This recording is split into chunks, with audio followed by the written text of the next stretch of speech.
গপ্পপুর লোকালে আপনাদের স্বাগতম। আজকের গল্প বিমল করের লেখা রসাতল। বিমল কর জন্মগ্রহণ করেন 19শে সেপ্টেম্বর 1921 সালে আর মৃত্যুবরণ করেন 26শে আগস্ট 2003 সালে। তিনি একজন ভারতীয় বাঙালি লেখক ছিলেন। তিনি উত্তর 24 পরগনার টাকিতে জন্মগ্রহণ করেন। তার পিতার নাম জ্যোতিষচন্দ্র কর এবং মাতা নিশিবালা কর। বিমল কর জব্বলপুর, হাজিরাবাগ, ধানবাদ, আসানসোল প্রভৃতি জায়গায় ছোটবেলা কাটিয়েছেন। তিনি বিদ্যাসাগর কলেজ থেকে বিএ পাশ করেন।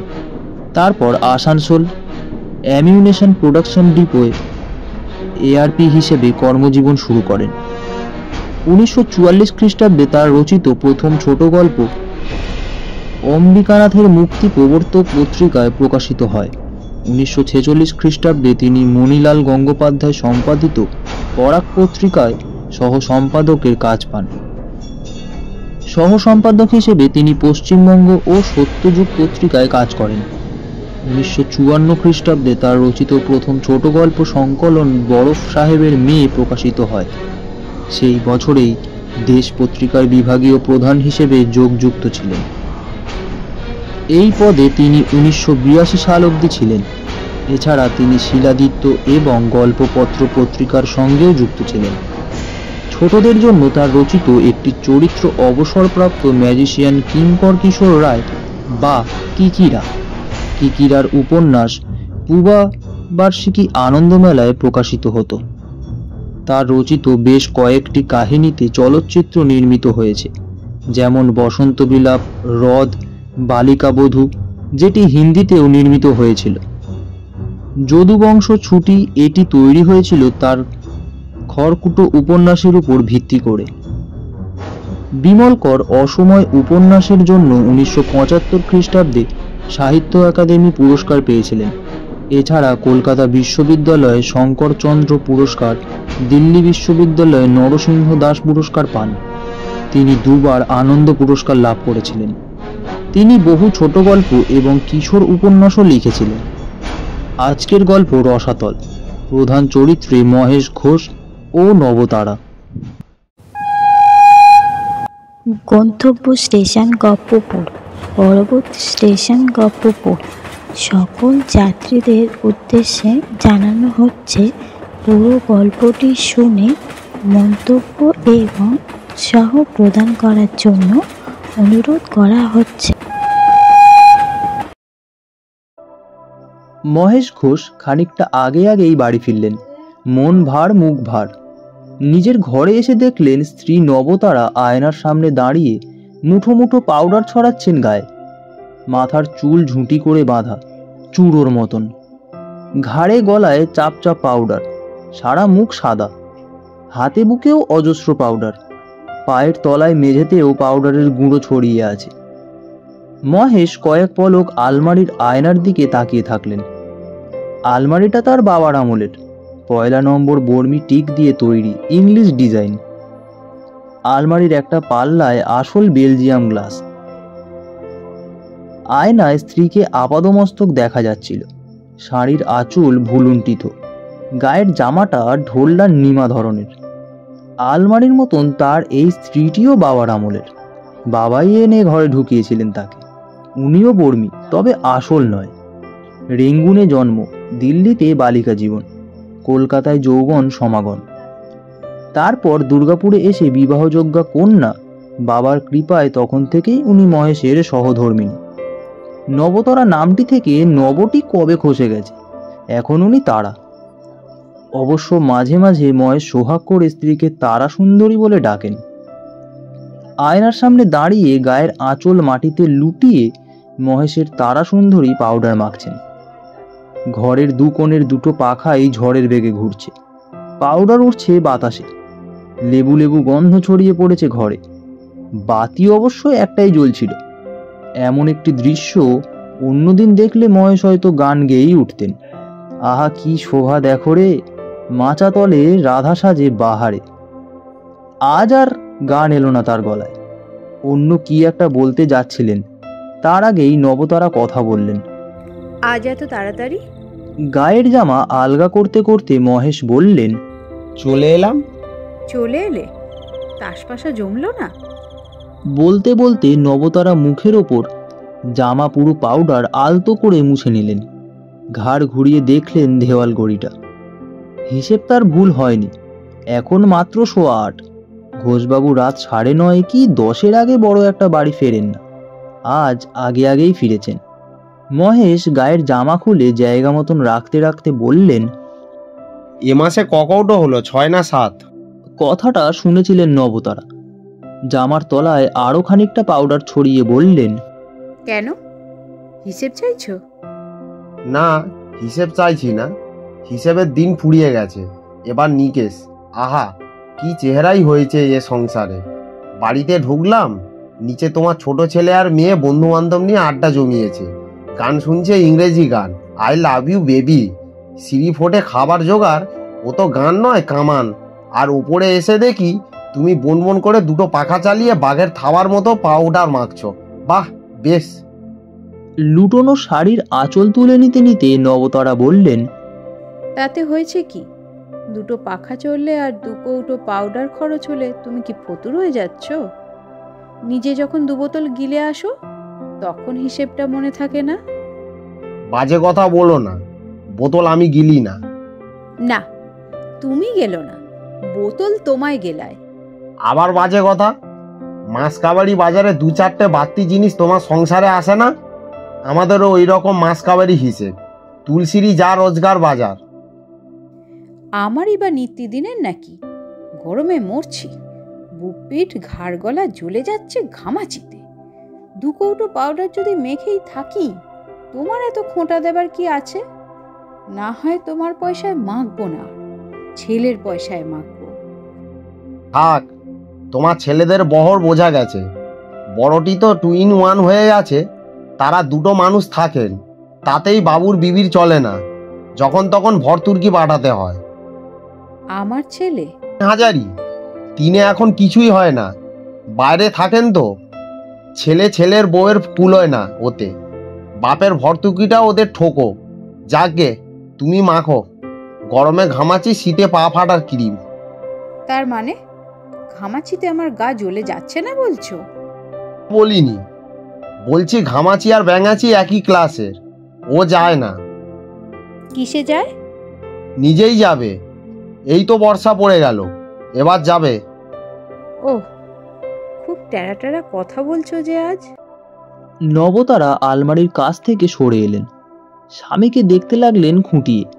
নেশার কোনো চিহ্ন মাত্র নেই, বরং অন্য অন্য দিন মুখের যেমন স্বাভাবিক ভাব থাকে আজ তা নেই। খানিকটা গম্ভীর মুখ, কপালটাও কোঁচকানো সামান্য। আড্ডা ফেরত স্বামীকে বেশিরভাগ সময়েই হাসি খুশি মজাদার লাগে, যেন আড্ডার রেশ নিয়েই বাড়ি ফেরেন। আজ ঘোষবাবুর মুখের এ চেহারা কেন? নবতারা বললেন, কি হয়েছে? ঝগড়াঝাটি? ঝগড়াঝাটি? বন্ধুদের সঙ্গে আমি ঝগড়া করব? তাস খেলতে খেলতে তো করো। খেলার ঝগড়া। তাহলে হয়েছে কি? আসর ভেঙে চলে এলে। মহেশ ততক্ষণে কল ঘরে যাবার জন্য তৈরি। হাত মুখ ধুয়ে এসে বসবেন আরাম করে। কাপড় বদলানো হয়ে গিয়েছে। তাহলে? আবার বললেন নবতারা, কিন্তু জবাব দেওয়ার আগে মহেশ ডান হাতটা পায়ের দিকে ঝুলিয়ে আঙুল দিয়ে মাটি দেখালেন।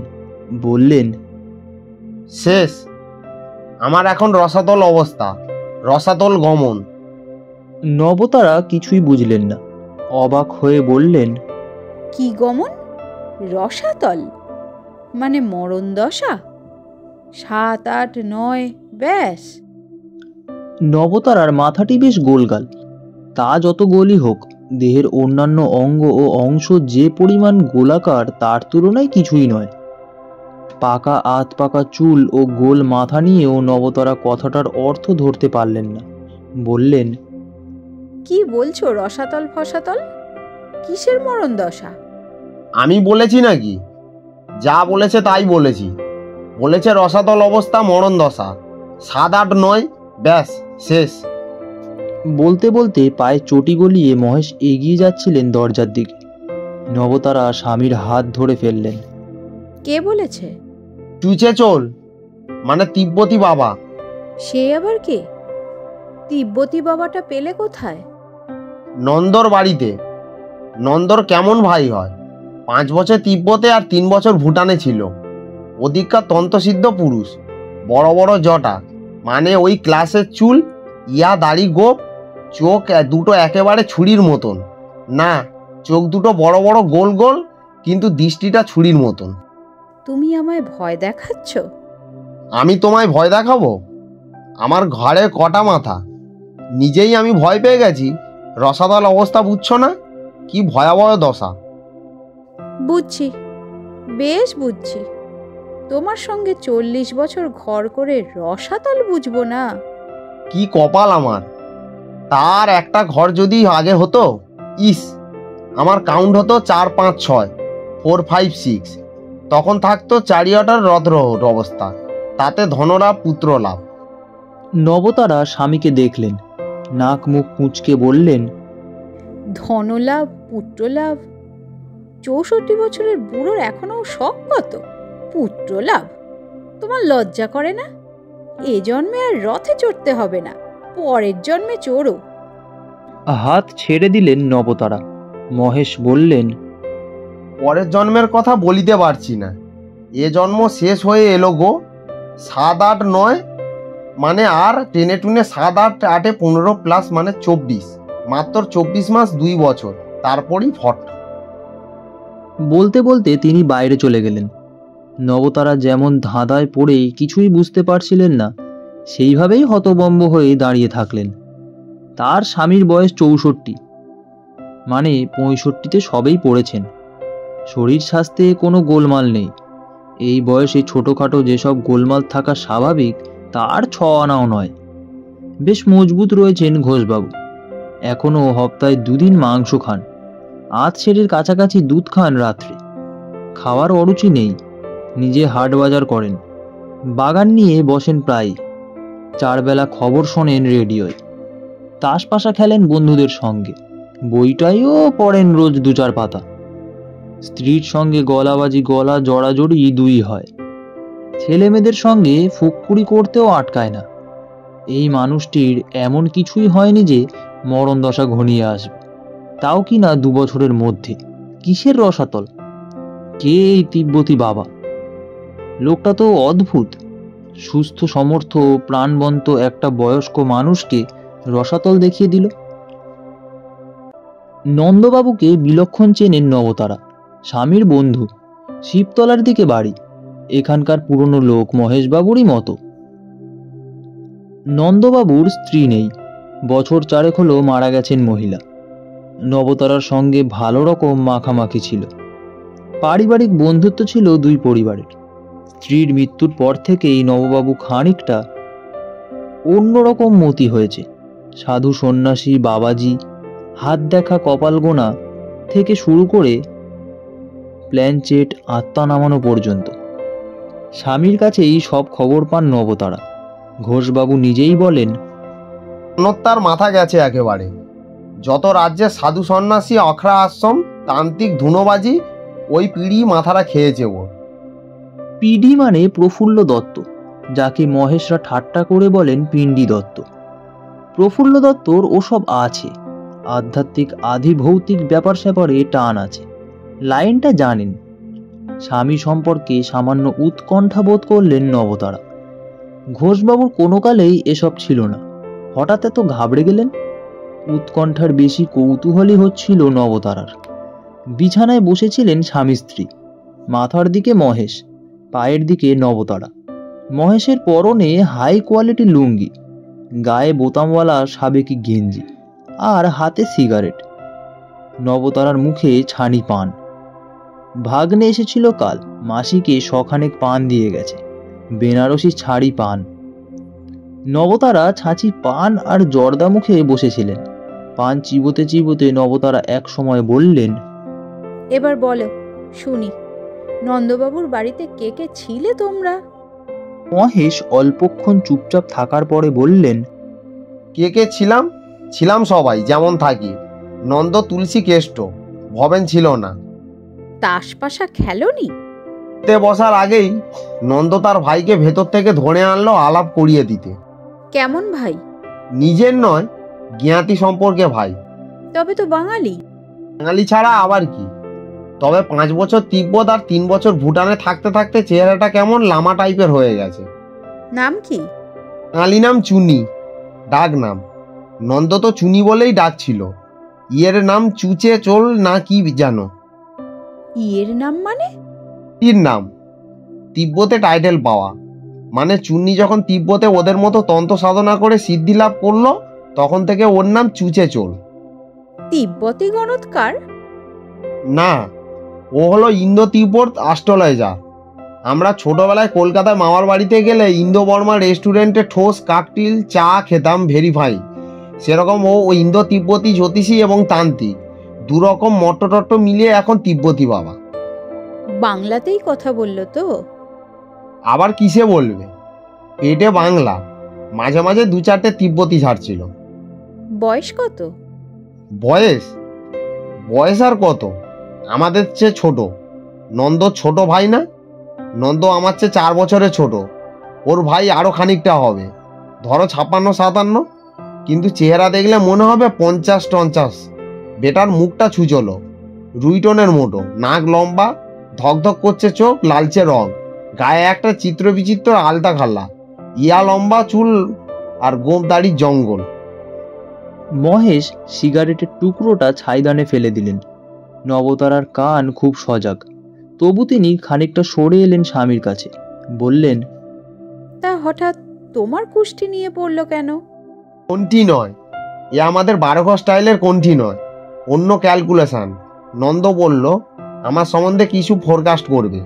লোকটা তখন আমার দিকে খানিকক্ষণ তাকিয়ে বলল, তারপর কাগজ পেন্সিল চেয়ে কি ফটফট দাগ মারলো কাগজে, লিখলো এটা সেটা, ক্যালকুলেশন করলো, করে বলল আমার রসতাল অবস্থা চলছে, মানে মরণ দশা।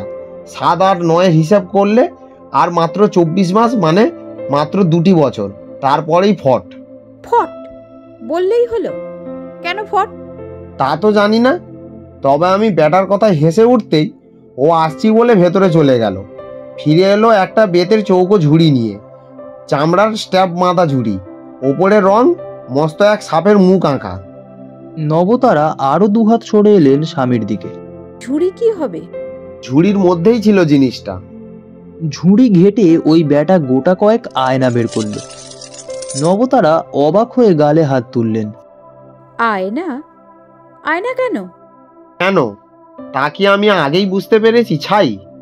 আয়নাগুলো ছোট ছোট, 1 ইঞ্চি 3 লম্বা হবে, চওড়া 2 ইঞ্চি মতো, রাস্তায় ন্যাপেদের মতো। অবশ্য গালায় ফ্রেম দিয়ে বানানো। একটা আয়না আমায় দিল, লোকটা বলল দেখুন। তুমি দেখলে? দেখার আগে কি হলো শোনো। আগে আমার 2 চোখে সুমার মতো কি লাগিয়ে দিল, চোখ জ্বলে যায় আমার, গন্ধও নাকে যা লাগছিল, চোখ থেকে জল বেরিয়ে এলো। তারপর আয়নাটা দেখলাম, ঝাপসা ভুসো ওঠা কাঁচ, এবড়ো খেবড়ো, কিছুই দেখতে পাচ্ছিলাম না প্রথমে। তারপর দেখলাম আয়নার তলা থেকে একটা চিতার ছবি ফুটে উঠল, লক লক করে আগুন জ্বলছে, সবই ঝাপসা। তবু দেখলাম যত ভালো করে দেখার চেষ্টা করি ততই জ্বলজ্বলিয়ে ওঠে।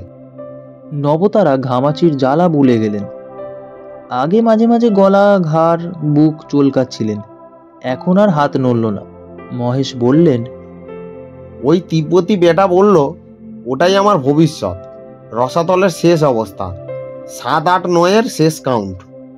নবতারা 2 ঢোক গিলে হঠাৎ বললেন, চিতা জ্বলছিল জ্বলুক, তুমি তো আর নিজেকে দেখোনি। তবে মনে করতে পারছি না, যা চোখ জ্বলছিল। নবতারা অনেকক্ষণ কথা বললেন না। শেষে আরো খানিকটা এগিয়ে এসে শাড়ির আঁচল দিয়ে মহেশের কপাল মুছিয়ে দিতে দিতে বললেন, রাস্তার লোকের কথায় তুমি এত ঘাবড়ে গেলে? কে না কে ওই তিব্বতী বাবা বুজরুকি করলো আর তুমিও নেতিয়ে পড়লে। দাঁড়াও, আমি দেখছি নন্দবাবুকে, বাড়িতে ডেকে এনে যা করব বুঝিয়ে দেব আমি কে। ওসব তিব্বতী বুজরুকি আমার কাছে চলবে না। রসাতল দশা দেখাচ্ছি, রসাতল কার রসাতল তখন বুঝবে। তোর কি দোষ? নন্দর ভাইটাকেও ছাড়বো নাকি? দেখো কি করি, যত সব বুজরুক। তো হচ্ছে যত, ততই ভীমরতি বাজছে। নাও চলো, 10টা বেজে গেল, খেতে চলো। বলে স্বামীর হাত ধরে টানলেন নবতারা। দিন 2 পরে নন্দ এলেন সন্ধ্যাবেলায়। বাসার ঘরে বসে বসে মহেশের সঙ্গে কথা বলছেন। চা আর হিঙের কচুরি এলো। নবতারা নিজের হাতে করে নিয়ে এসছেন। বাইরে বৃষ্টিও নামলো। বর্ষার শুরু তো, 1 আধ পশলা রোজই হচ্ছে। নন্দ বললেন, আসুন বৌদি, আপনি শুনলাম ডেকে পাঠিয়েছেন। নবতারা হাসি মুখ করে বললেন, বুড়ো হচ্ছে যত ততই ভীমরতি বাড়ছে। নাও চলো, 10টা বেজে গেল, খেতে চলো। এক সময় নন্দলালের খাদ্যরসিক বলে খ্যাতি ছিল। পুরুষ মানুষ হয়েও তার শখ আর নেশা ছিল রান্না বান্নার। নিজের হাতে নানা রকম আমিষ রান্না রাঁধতে পারতেন। খাওয়াতেন বন্ধু বান্ধবকে ডেকে। স্ত্রী মারা যাবার পর তার শখ ঘুচে গিয়েছে। অরুচি এসেছে খাওয়া দাওয়ায়। জীবের স্বাদ নিয়ে আর মাথা ঘামান না। পেটে 2টো পড়লেই হলো। কচুরি খেতে খেতে নন্দ বললেন, নিজে করেছেন? বেশ হয়েছে। আপনার হাতে সেই ছানার তরকারি আর পায়েস ভুলতে পারি না। তুমি মাঝে মাঝে এসে বললেই তোমার বৌদি পায়েসটা ছানাটা খাওয়াতে পারে। বলতে বলতে আরও 8খানা কচুরি মুখে পুড়ে দিলেন। তা কি করব বলুন? আপনারা তো আর আসেনি না, পথ ভুলে গেছেন। ডেকে না পাঠালে কি আসতেন? নিন, আগে চাটুকু খেয়ে নিন। কেন, আসি তো, অবশ্যই কমই। আসলে কি জানেন বৌদি, দাদার কাছ থেকে রোজই আপনাদের সব খবর পাই। বিনুর সঙ্গেও দেখা হয়ে যায়, কাজেই আর। বিনু মানে বিনতা, মহেশের মেয়ে। নন্দর কথা শেষ হবার মুখেই নবতারা বললেন, আপনার দাদার তো খাওয়া দাওয়া ঘুম গেল, সে তো আপনিই ভালো জানেন। আপনার কোন ভাই তিব্বতী বাবা নাকি বলেছে ওর এখন রসাতল অবস্থা, মানে ইয়ের দশায় পেয়েছে। বলে স্বামীর দিকে তাকালেন নবতারা। মরণ দশা। 7-8-9 মানে মাত্র আর 2 বছর। নন্দ মাথা নাড়লেন। হ্যাঁ, দশাটা খুব খারাপ, চুনি তাই বলল। আপনার চুনি কি জ্যোতিষী? জ্যোতিষী? ওরে বাবা, সে তো এখন ত্রিতন্ত্র সিদ্ধ পুরুষ। অর্ডিনারি জ্যোতিষী ওর কাছে লাগে না, 3 ধাপ ওপরে। চুনির ভীষণ পাওয়ার, দৈব ক্ষমতা পেয়েছে। মুখ থেকে যা খসে তাই হয়। কি দেখে আপনার ভাই বুঝলো ওর এমন একটা অবস্থা হয়েছে? কুষ্ঠি তো দেখেনি যে বলবে। হাত নেড়ে নন্দ বলল, কোষ্ঠীর দরকার করে না, এ অন্য হিসেব। কি হিসেব? আমি তা জানি না বৌদি, তবে কোষ্ঠীর রকম ফের আছে। এক এক দেশে এক এক রকম। জসমিন দেশে যদাচার, গোছের আর কি। কোথাও সূর্য, কোথাও চন্দ্র, কোথাও সাপ, কোথাও খরগোশ, কোথাও চিল। কত রকম পশু পাখি দিয়ে হিসেব হয়। যে যার নিজস্ব রেওয়াজ মতন ভূত ভবিষ্যৎ বিচার করে। চুনি তো দাদার মুখ দেখেই একটা হিসাব করে নিল। তারপর হিসেবটা ভুলও হতে পারে। পারে, ভগবানেরও হিসেব ভুল হয়। তবে চুনি ফেললা নয় বৌদি, ওর পাওয়ার আছে।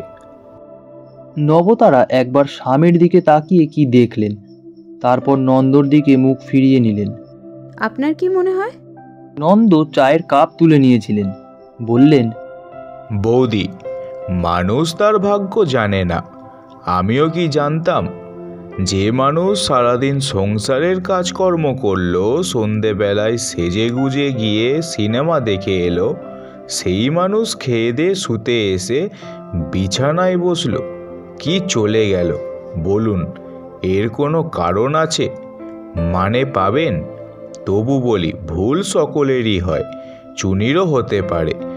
মহেশদাকে আমি সে কথা বলেছি, এটা মাথায় তোলা থাক। আপনি এ নিয়ে বেশি ভাববেন না। জন্মিলে মরিতে হবে, অমর কে কোথা হবে। বরং কি হবে সেটা ভুলে গিয়ে এই বেলায় বাকি কাজগুলো সেরে ফেলুন। হাতে এখনো সময় আছে। মহেশ বড় করে নিঃশ্বাস ফেললেন, বললেন, নন্দ, বাকি কাজ তো ভাই অনেক ছিল, সব তো মেটাতে পারবো না, সময় হবে না। অন্তত মেয়েটার বিয়েটা যদি চুকিয়ে দিতে পারতাম। দিন না, আর দেরি করছেন কেন? বিনুমা আমাদের কি সুন্দর দেখতে, অমন গড়ন বাঙালি ঘরের কটা থাকে, ছিপছিপে লম্বা, মিষ্টি মুখ, গায়ের রঙও ফেললা নয়, ভীষণ ঝরঝরে, লেখাপড়াও শিখেছে। বয়স কত হলো? 22-এ পড়েছে। তবে আর কি, রাইট টাইম। আর ঠিক, আমাদের সময় তো 18-20তেই হয়ে যেত।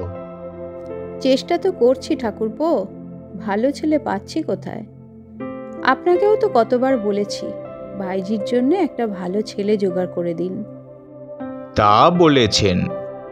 নন্দ সায় জানালেন, তারপর কি ভেবে বললেন, দু একজনকে তো আপনারা দেখেছেন শুনেছি। খোঁজ খবর করেছি, চোখে দেখেছি 2-1জনকে। সেগুলো ছেলে নয়, ছাগল। মহেশ চায়ের কাপ নামিয়ে রেখে সিগারেট খুঁজতে লাগলেন পকেটে। নন্দর সঙ্গে একবার চোখ চাওয়াচাওয়ি হয়ে গেল। নন্দ চা খেতে খেতে কপাল চুলকে নিয়ে শেষে বললেন, বৌদি, একটা কথা বলি, কিছু মনে করবেন না। দাদা 100 বছর বাঁচুন, চুনির কথা মিথ্যা হোক, তবু কথাটা আপনাকে না বলে পাচ্ছি না। 7টা দাদার কেটে যাবে, 8 থেকে দাদার বড় একটা ভালো থাকার কথা নয়, স্ট্রোক হতে পারে, চিনুর ফোরট্রাস্ট, এই সময় বাকিটা মানে বাকি কমাস ক্রাইসিস পিরিয়ড, সবই ভাগ্যের ব্যাপার বৌদি। হয়তো কিছুই হলো না, আবার হতেও পারে।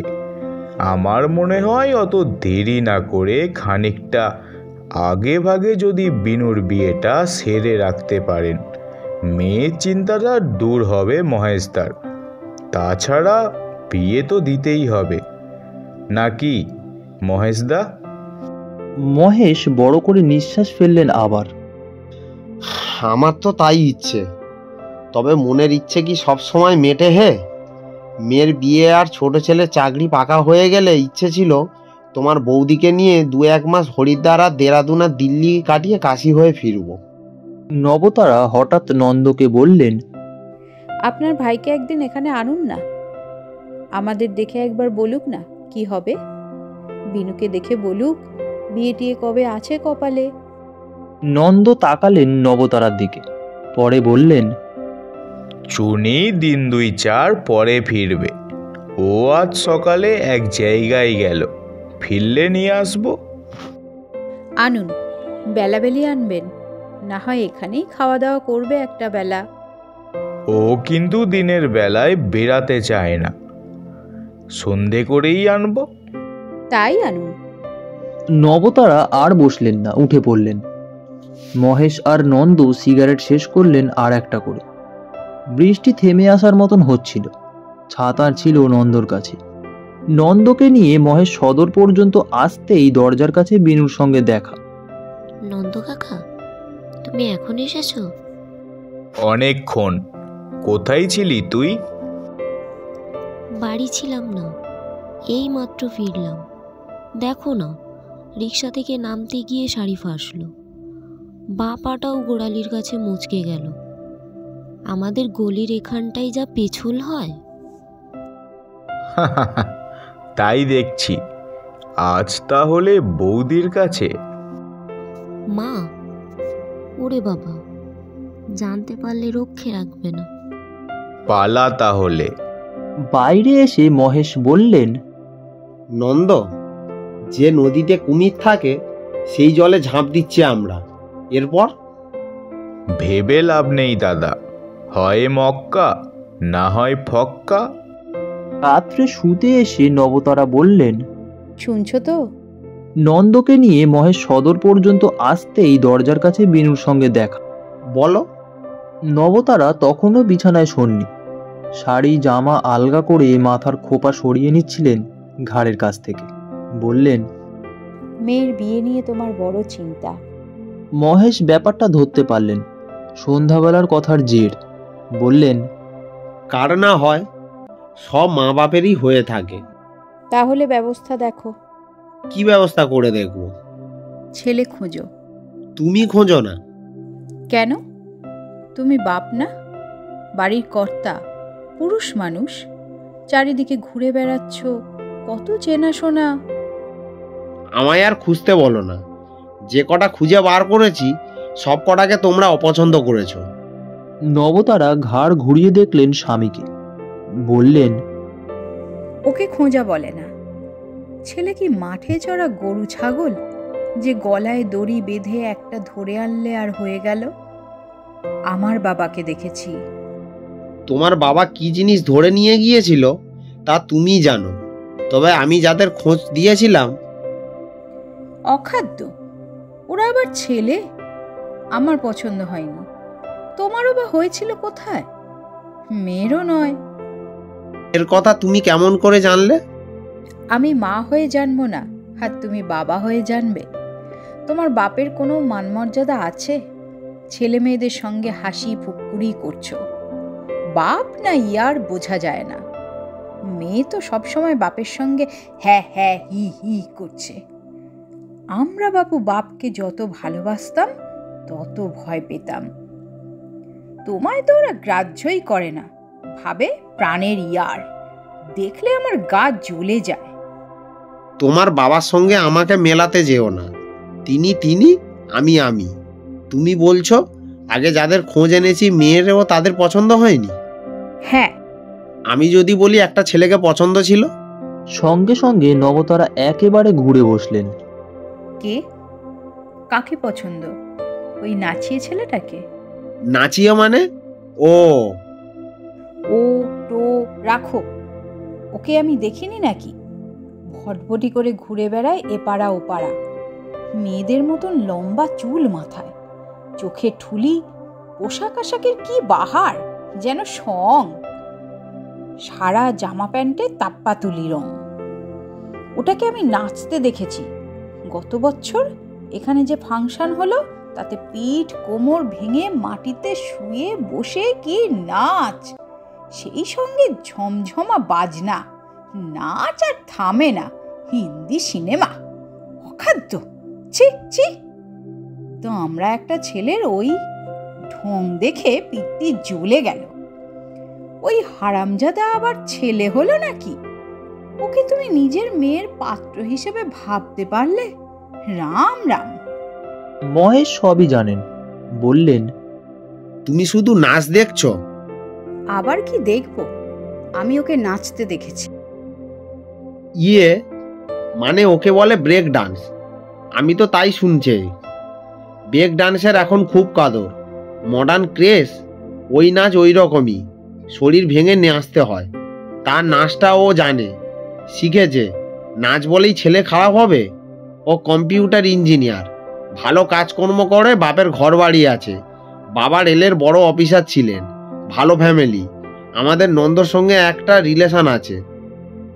নবতারা ধমকে উঠে বললেন, চুলোয় যাক তোমার ভালো ফ্যামিলি।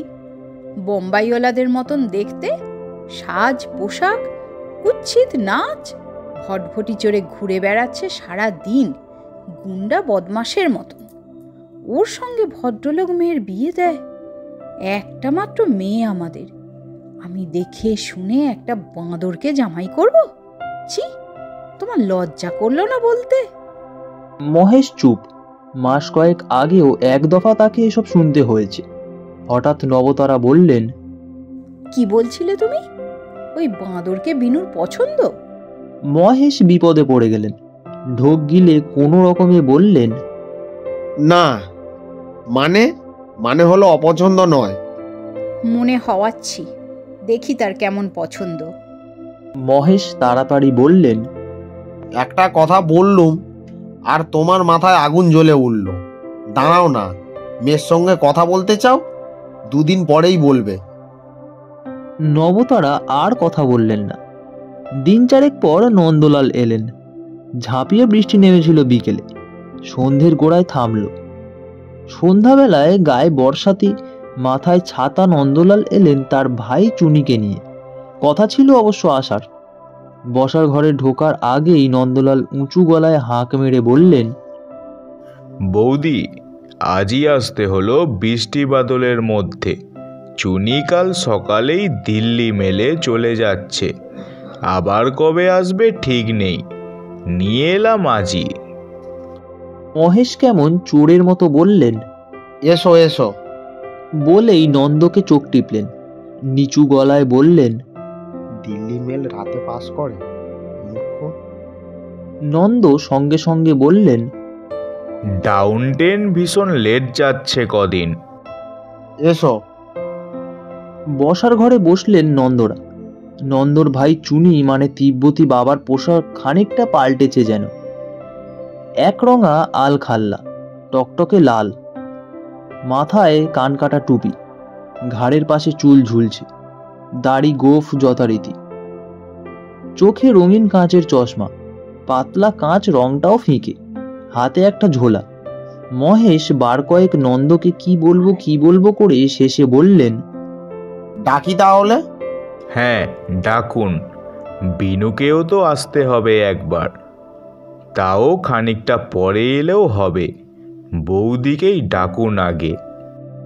বিনুটার ভীষণ সর্দি জ্বর, বৃষ্টিতে ভিজে জ্বর বাঁধিয়েছে, পায়েও ব্যথা, তবে আসবে, আজ জ্বর কমেছে। চুনিরও গলা ভেঙে গেছে। কাল যে গাড়িটা করে ফিরছিল সেটা রাস্তা থেকে হড়কে গিয়ে ডোবায় পড়ে গিয়েছিল।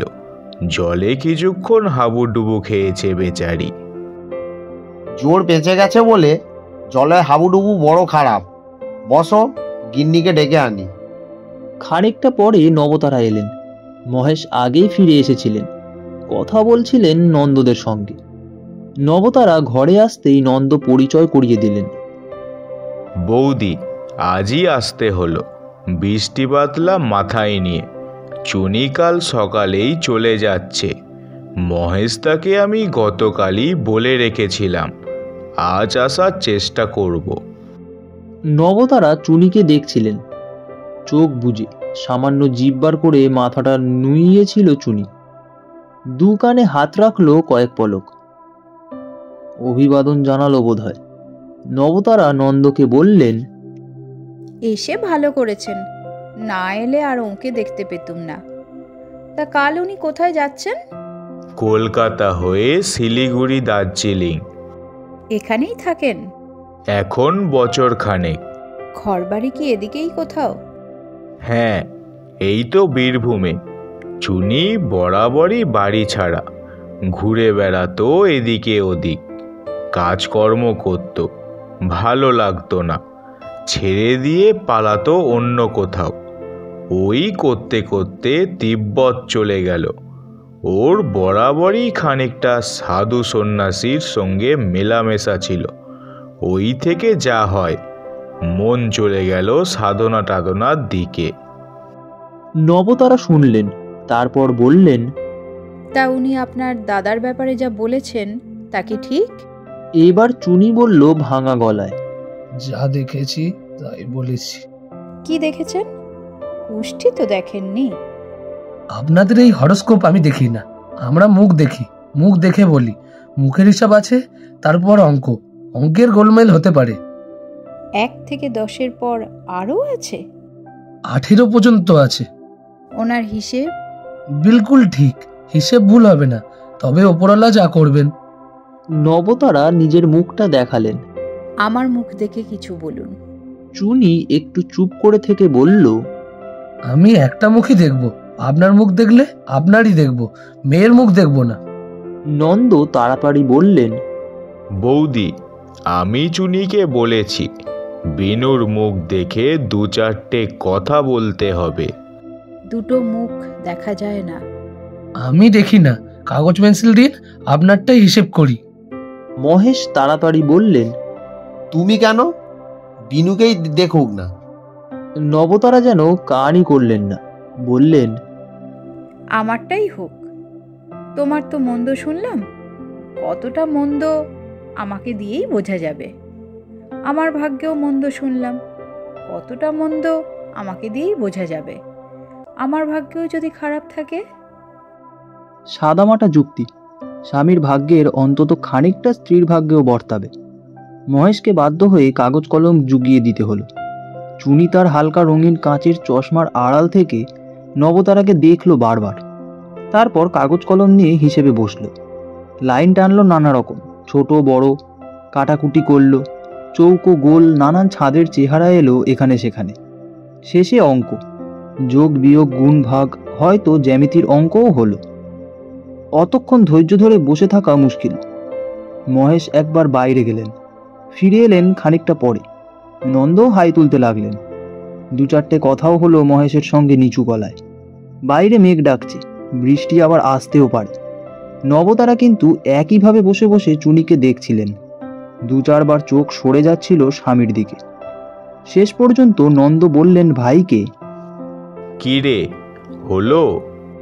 চুনি মাথা হেলালো, বড়সড় নিঃশ্বাস ফেলে বলল, হয়েছে। কি হলো? অবিন্দন দশা। মানে? 13, 14, 15 কাউন্ট। অহি হলো সাপ, স্নেক, সাপের বন্ধন। মানে সংসারের দড়াদড়ি দুশ্চিন্তা ভাবনায় একেবারে জড়িয়ে পড়বেন না। ওইদিকে কোনো ভয় নেই, দেহহানি ঘটবে না, তবে মন আর এখনকার মতন থাকবে না। সুখ শান্তি যা পাবার পাওয়া হয়ে গিয়েছে, আবার খানিকটা পাবেন 15 ঘরে। তা সে পেতে পেতে 10 বছর, ওটাই শেষ। এতকাল তবে সুখ শান্তি পেয়েছি? আমার হিসেব বলছে। বললেই আমায় মানতে হবে? সুখ যে কত পেয়েছি আর শান্তিতে কেমন আছি আমিই জানি। তা যাকগে সে কথা। আমার ভাগ্যেও তাহলে ওর কোনো আপদ কাটলো না? না, তেমন কিছু দেখছি না। এমন সময় বিনু এলো। বিনুর সঙ্গে এ বাড়ির কাজের মেয়েটা ফুলু। ট্রে সাজিয়ে চা খাবার টাবার এনেছে। বিনু সামান্য খোঁড়াচ্ছিল। একটা পায়ের গোড়ালিতে ক্রেপ ব্যান্ডেজ জড়ানো, মচকানো পা। বিনু মেয়েটি দেখতে বেশ ছিপছিপে গড়ন, মিষ্টি মুখশ্রী, চোখ দুটি হাসি ভরা, থুতনির মাঝখানে ছোট্ট মতন গর্ত। চমৎকার ঝরঝরে মেয়ে। বিনু নিচু হয়ে চা খাবার এগিয়ে দিচ্ছিল নন্দদের। নন্দ চুনিকে বললেন, চুনি, এ আমাদের বিনু মা। কি গো, সেই পায়ের চোট এখনো খোঁড়াচ্ছ? মুচকে গিয়েছে, যা ব্যথা। ভাঙেনি তো? ভাঙলে দাঁড়াতে পারতাম নাকি? মাথা নাড়লেন নন্দ, মাথা নাড়লেন নন্দ। তা ঠিক। বলতে বলতে চুনির দিকে তাকালেন আবার। চুনি, একবার না হয় তোমার নিয়মটা ভাঙলে, বিনু মায়ের এটা যদি একবার দেখতে। চুনি কিছুই বলল না, বিনুকে দেখতে লাগলো। নবতারা বললেন, না না, জোড়াজুড়ি করে লাভ নেই। ওর যখন নিয়ম নেই তখন আর কেন? নবতারার কথা শেষ হলো না। বিনু চলে গেল। খাবার খেতে খেতে নন্দ বললেন, মেয়েটাকে একটু ভালো করে দেখলে না চুনি? দেখেছি। দেখেছো? ওই দেখাতেই হবে? তা একবার। কোনো দরকার নেই নন্দদা, মেয়েটির অনেক সুলক্ষণ আছে। বয়স কত? 20 পেরিয়েছে। 22। তাহলে তো বেশ ভালো। 20 পর থেকেই শঙ্খ, শঙ্খ, দরং টংলা, কুমুদহি, গজাধি স। ওসব আপনাদের বোঝার কথা নয়। এ মেয়ে পরম ভাগ্যবতী, বাপ মায়ের সংসারে অনেক ভালো করেছে। মহেশ সঙ্গে সঙ্গে বললেন, তা ঠিক। বিনুর জন্মের পর থেকেই আমার উন্নতি। বলে তিনি স্ত্রীর দিকে তাকালেন। আমাদের অনেক ঝঞ্ঝাট কেটে গিয়েছে, তাই না? নবতারা কিছুই বললেন না। ও হলো 4, 5, 6 কাউন্ট, বিষ্ণু শঙ্খ, স্বর্ণ শ্বেতাভ, সুখ আনন্দ সম্পদ বৃদ্ধি করে, ভাগ্যবতী। বিয়ের কোনো যোগ টোগ নেই? যোগ হয়ে গেছে নন্দদা, বিয়ে সামনেই। যোগ হয়ে গেছে? পাত্রের কথা কিছু বলতে পারো? চুনি মাছের চপ খেতে খেতে বলল, সাউথ ইস্ট। সাউথ ইস্ট মানে? সে তো রেলওয়ে সাউথ ইস্টার্ন। রেল নয়, সাউথ ইস্ট ডিরেকশন থেকে পাত্র আসবে। South east? সে তো গোটা। না না, খুব দূর হবার কথা নয়, কাছাকাছি থেকেই। ছেলে কেমন হবে? কি করবে টরবে? ছেলে ভালোই হবে, হেলদি, লেখাপড়া জানা, চোখ হয়তো একটু কটা হবে, দেখবেন মিশুকে হবে খুব। কাজকর্ম? মহেশ বললেন, ভাবতে হবে না, কালে না কালে লক্ষ্য। লক্ষ্যপতি? না না, কালে কালে অনেক করবে। নবতারা এবার কথা বললেন, মেয়ের ভাগ্যে তার বাবার ওই মন্দটা কেটে যেতে পারে না? চুনি কি যেন ভাবল, চোখ বন্ধ করে হয়তো হিসেব কিছু করল, তারপর বলল, ঠিক, কাটতে পারে। আপনি ভালো কথা মনে করে দিয়েছেন বৌদি। মেয়ে আপনার পারে, তবে ওর ভাগ্যটা আরো একটু পোক্ত করিয়ে দেবেন। কেমন করে? বিয়েটা দিয়ে দেবেন আগে, বিয়ে হলে যুগ্ম হয়। ইচ্ছে তো খুবই। ইচ্ছে বলবতী হলে সবই হয়। আপনারা অনর্থক সময় নষ্ট করবেন না, শুভ কাজ যত তাড়াতাড়ি পারা যায় সেরে ফেলা ভালো। তাছাড়া মহেশদার সময়টা মনে রাখবেন। নবতারা মাথা হেলিয়ে জানালেন, তার মনে থাকবে। মহেশের ঘুম এসে গিয়েছিল, গা নাড়া খেয়ে ঘুম কাটল। চোখ খুলে তাকালেন, দেখলেন নব তার পাশে বসে আছেন। আতঙ্কিত হলেন। কি হলো? ওঠো, উঠে বসো। কেন? উঠে বসার কি হলো? দরকার আছে। শুয়ে শুয়ে হয় না। ওঠো। মহেশ উঠে বসলেন। তুমি এত বড় জোচ্চোর আমি জানতাম না। ঠক? জোচ্চোর? কি বলছো? ন্যাকামি করো না। আমি কচি খুকি নয়, হাঁদা বোকা মুখ্যু নয়। তুমি আমার সঙ্গে চিটিংবাজি করলে। মহেশ রীতিমতন ঘাবড়ে গিয়েছিলেন, বললেন, আমি আবার কি করলুম? যা করেছো তুমি জানো। ন্যাকা সাজতে এসো না। তুমি মেয়ের হয়ে গল্প ফেঁদে আমায় বোকা বানাবার চেষ্টা করলে। ওই চুনিটা কে? মিথ্যে বলবে না, আমি সব জানি। ছেলেকে দিয়ে বলিয়ে নিয়েছি। মহেশ বুঝতে পারলেন জলের কুমির তাকে ধরেছে, পালাবার পথ নেই। নন্দ তাকে কুমিরের মুখেই ঠেলে দিল। চুনি মানে? চুনি হলো নন্দর মামাতো ভাই। আর ওই নাচিয়ে ছেলেটা? চুনির মাস্তুতো দাদা। বাহ, মামাতো মাস্তুতো দড়ি বাঁধাবাঁধি, এসব বুদ্ধি কে দিয়েছিল? নন্দ আর চুনি, নন্দই আসল। ওরা পরামর্শ দিল আর তুমি নিলে? মহেশ একটু চুপ করে থেকে বললেন, কি করব? মেয়েটা যে ওই বাচ্চু ছেলেটাকেই পছন্দ করে, লাভ করে, প্রেম। তোমায় বলেছে? বলবে না? তোমারই তো মেয়ে। আর ওই নাচিয়েটা? আরে বাবা, সে তো আমাদেরই মাথা খেয়ে ফেললো। নবতারা একটু চুপ করে থেকে বললেন, তাহলে আর কি? এবার মেয়েকে বলো একটা পাঁজি আনতে। বাপেতে মেয়েতে মিলে দিন ঠিক করে নাও। মহেশ বড় অস্বস্তিতে পড়লেন, কি যে বলেন। শেষে বললেন, পাজি তো তুমি দেখবে। না। না কেন? পছন্দ তোমাদের, ভালোবাসা তোমাদের, আহ্লাদ তোমাদের। তোমরাই যা করার করবে। এই বিয়েতে আমি নেই। বিয়ের সময় আমি থাকবও না এখানে। বেনারসে দিদির কাছে চলে যাব। মহেশ কিছুক্ষণ চুপ করে থাকলেন, তারপর বললেন, তুমি বড় জেদ করছো। তুমি বুঝতে পারছো না আজকালকার ছেলে মেয়েদের ধাঁধ আলাদা। তারা তাদের মতন পছন্দ করে, ভাবে নিজেদের ভালো মন্দ নিজেরাই ঠিক করে নেয়। বিনু ওই বাচ্চু ছেলেটাকে সত্যি ভালোবাসে। আমি তোমার ছোট ছেলেকে জিজ্ঞাসা করেছিলাম, বলল বাবা গো অ্যাহেড, আমরা সব জানি, দারুণ হবে। হোক দারুণ, আমায় বাদ দিয়ে দারুণ হোক। তোমাকে বাদ দিয়ে আমরা? বলছো কি? ঠিক বলছি। মেয়ের ভালোবাসা দেখে তোমার প্রাণ হু হু করে উঠল, তার হয়ে নাচতে নামলে।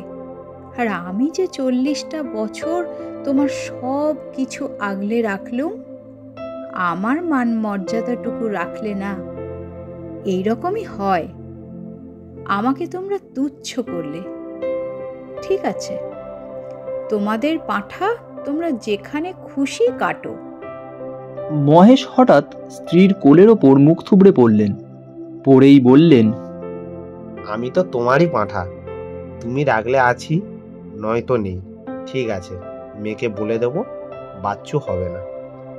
নবতারা স্বামীর মাথা কোল থেকে সরিয়ে দিলেন, বললেন, আমি বলে দিয়েছি আজই। সর্বনাশ, কি বলেছ? বলেছি, যা তুই ওই ছোঁড়াটাকে বিয়ে করগে যা। তোর বাপ যখন বলছে ছেলে ভালো, তখন ভালো, আমি আর কিছু জানি না। মহেশ মহানন্দে স্ত্রীর গালে গাল ঘষে বললেন, এই না হলে তুমি আমার তারা সুন্দরী? আহা, এমন মা কটা ছেলে মেয়েই বা পায়। আদিক্ষেতা করো না। রসাতল কাকে বলে এবার তুমি দেখবে।